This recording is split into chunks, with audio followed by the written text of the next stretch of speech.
Hello, fellow seekers of wisdom. Today, we're diving into one of the most profound aspects of Stoicism, mastering your emotions. If you've ever felt overwhelmed, out of control, or like your emotions are pulling you in all directions, then this is for you. The Stoics believed that true freedom and tranquility come from controlling your emotions, not being controlled by them. In this video, we'll explore 8 timeless Stoic principles to help you do just that. Number 4 is a life changer. Stay tuned as we unravel all the secrets of emotional mastery. And remember, if you enjoyed these videos, make sure to smash that like button and subscribe for more Stoic wisdom that you can apply to everyday life. Let me know in the comments which of these principles resonated with you the most. First up, understand the nature of emotions. Before we can master our emotions, we need to understand what emotions are. In Stoicism, emotions are not seen as external forces that invade us, but as internal judgments. Marcus Aurelius, in his Meditations, said, "The soul becomes dyed with the color of its thoughts." This highlights a key Stoic insight. Emotions are a result of our thoughts and beliefs. Let's break this down. Emotions arise from our judgments about events, not the events themselves. For example, losing a job can make one person devastated and another person indifferent. It's not the event, but how we interpret it that causes the emotional response. The Stoics divided emotions into 2 categories: passions, negative emotions, and eupatheia, positive emotions. Passions, like anger, fear, or sadness, stem from false beliefs about the world, like thinking that external events can harm our happiness. Eupatheia, like joy and love, arises from virtue and clear thinking. The takeaway here is this: if we can change our thoughts, we can change our emotions. Practice this exercise the next time you feel a strong emotion. Pause and ask yourself, what judgment am I making about this event that is causing this feeling? By shifting your perception, you can start mastering your emotional responses. Next up, the dichotomy of control. One of the core principles of Stoicism is the dichotomy of control. Epictetus, one of the greatest Stoic teachers, said, "Some things are in our control and others are not." This simple yet powerful distinction is a cornerstone of emotional mastery. What can we control? Our thoughts, actions, and attitudes. What's outside our control? Everything else, other people's opinions, external events, and even some aspects of our own body. When we get upset, it's often because we're focusing on things outside of our control. We're anxious about the future, worried about how others will perceive us, or frustrated by circumstances that we can't change. This creates a storm of emotions that leaves us feeling powerless. Solution: shift your focus. The Stoics remind us to concentrate only on what is within our control. When you catch yourself worrying about something external, pause and ask, "Is this within my control?" If the answer is no, let it go. Throughout your day, you can practice identifying what is within your control and what is not. As you focus only on what you can change, notice how much emotional energy you reclaim. Our third principle is negative visualization. Another Stoic practice for mastering your emotions is called premeditatio malorum, or negative visualization. This is the act of imagining potential challenges, setbacks, or difficulties before they happen. By contemplating worst-case scenarios, the Stoics believed we could build emotional resilience and be less shaken when adversity strikes. For example, instead of hoping your day goes perfectly, imagine small irritations, getting stuck in traffic, dealing with difficult people, or things going wrong at work. The goal isn't to be pessimistic, but to mentally prepare yourself. When you expect that things might not go smoothly, you're less likely to react emotionally when they don't. Seneca recommended this practice as a way to fortify the mind. He said, "Nothing happens to the wise man against his expectation." By visualizing negative outcomes, we strip them of their emotional impact. Over the next week, each morning, get in the habit, if taking a few moments to visualize some of the challenges you might face that day. Imagine how you would calmly and rationally deal with them. This helps to train your mind to respond with composure when things don't go as planned. Next, we dive into the groundbreaking principle, Amorfati, which translates to love your fate. The Stoics introduced the concept of Amorfati, which translates to love of fate. This is the idea of accepting everything that happens, good or bad, as part of the grand design of the universe. Rather than resisting or resenting difficult circumstances, the Stoics believed we should embrace them as necessary for our growth and development.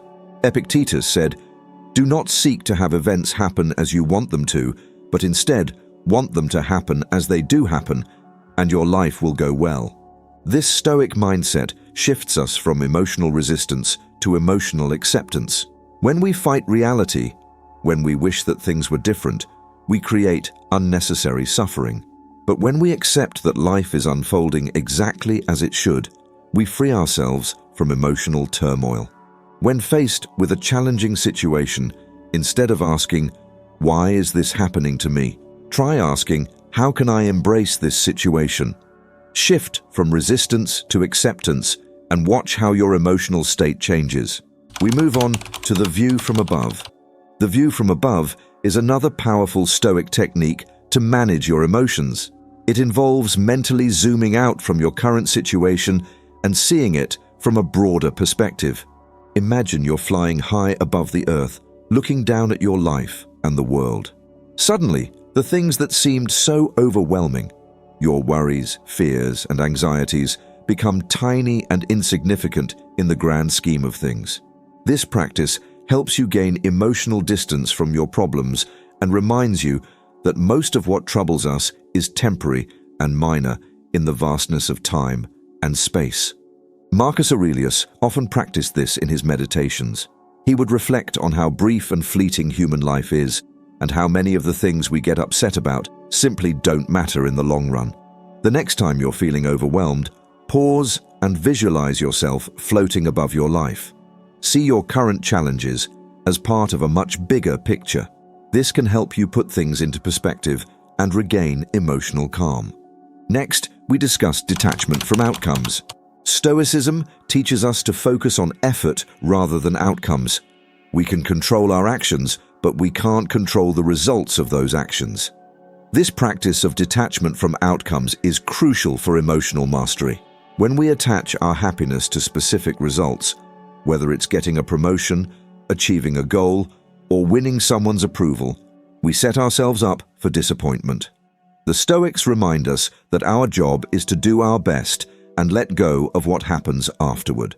Seneca said, "True happiness is to enjoy the present without anxious dependence upon the future." By focusing on the process rather than the outcome, we reduce anxiety and emotional volatility. When working towards a goal, remind yourself that you control the effort, not the outcome.